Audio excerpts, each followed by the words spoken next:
High বন্ধুরা, কেমন আছো তোমরা সবাই? আশা করি তোমরা সকলেই ভালো আছো, আমিও ভালো আছি। আর কিরকম ঠান্ডা পড়েছে বন্ধুরা তোমাদের ওইখানে?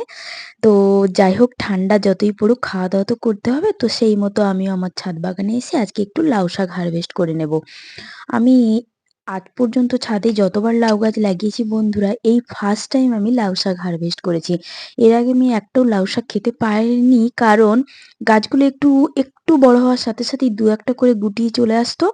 সেই ভয়ে আমি গুটিগুলোকে রেখে দিতাম। ছোট গাছে যে কোনো ফল নিতে নেই সেটা আমি জানতাম না। তো গাছগুলো তার ফলে কি হতো, একটা করে ফল দিয়ে মারা যেত।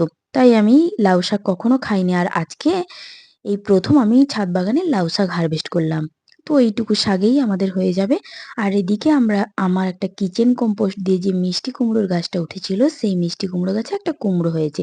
আর এদিকে কাঁচা টমেটোগুলো দেখো বন্ধুরা, এবছর কাঁচা মানে গাছগুলো দেখে মনেই হচ্ছে না যে ছাদ বাগানে, যেন মনে হচ্ছে কোনো মাঠের মধ্যে লাগানো হয়েছে। আর টমেটো গাছগুলো আমি এবছর খুব ভুল জায়গাতে দিয়ে দিয়েছি। যার ফলে একটা সাপোর্ট দেওয়ারও জায়গা পাচ্ছিলাম না গাছগুলোকে। টাটা।